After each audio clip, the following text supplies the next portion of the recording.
তো আমরা চলে এসেছি বৈদ্যনাথ ধাম। তো এখানে আমরা ভাবতে পারিনি এত ফাঁকা হবে।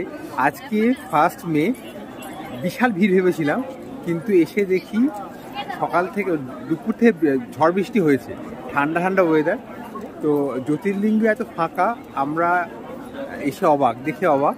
আমরা পূর্ব দেওয়াতে ঢুকেছি, পূর্ব দেওয়া ঢোকার সময় ওখানে জুতো ফুতো রাখা হয়েছে, হাত পা ধুয়েছি, ধুয়ে এখন এসেছি।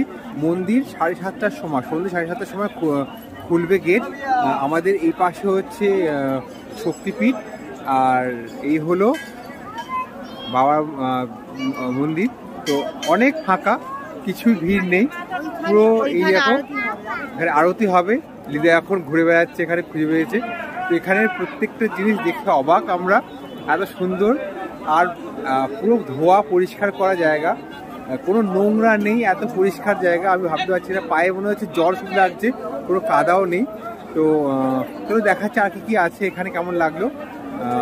ভেতরে তো মোবাইল কিছু অ্যালাউড নয়, কিন্তু অভিজ্ঞতাটা আমরা বলছি এক এক করে।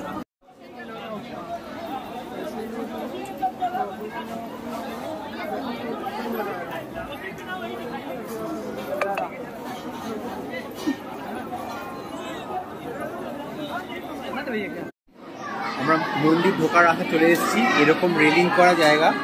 আর এখানে মোবাইল অ্যালাউড না ভেতরে, মানে আপনি সিসিটিভি আন্ডারে থাকবেন, 500 টাকা চার্জ হবে যদি মোবাইল বার করেন তো। আর এখানে এখন মে মাস, ফ্যান আছে ওপরে, ঘুরছে না, এত বৃষ্টি হয়ে ঠান্ডা হয়ে গেছে ওয়েদার, ভাবা যায় না। আর সবাই এখানে কীর্তন করছে, খুব সুন্দর লাগছে, নাম কীর্তন চলছে।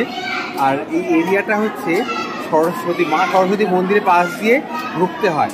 তো লোককে জিজ্ঞেস করে ঢুকে পড়বেন, নাহলে এখানে লাইন বিশাল পড়ে। আর এখন সিঙ্গার আরতি হবে, চলো আমরা দেখতে পাবো হয়তো, এক্সপেক্টেড। মঙ্গল আরতিতে সময় বাইরের লোককে অ্যালাউ করে না, কাউকে আপনি ধরলেও পাবেন না। মঙ্গল আরতি ভেতরে অ্যালাউড নয়, এটা জিজ্ঞেস করেছি আমরা।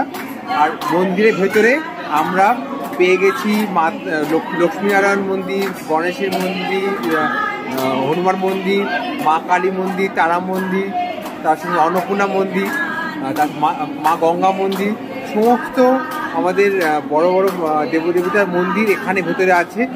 আশেপাশে ঘুরে আমরা এখানে দেখার পর বেরোবো, বেরিয়ে যাব হচ্ছে শক্তিপীঠ সামনেই, এখানে আবার আরতি হবে। সব অসাধারণ লাগছে।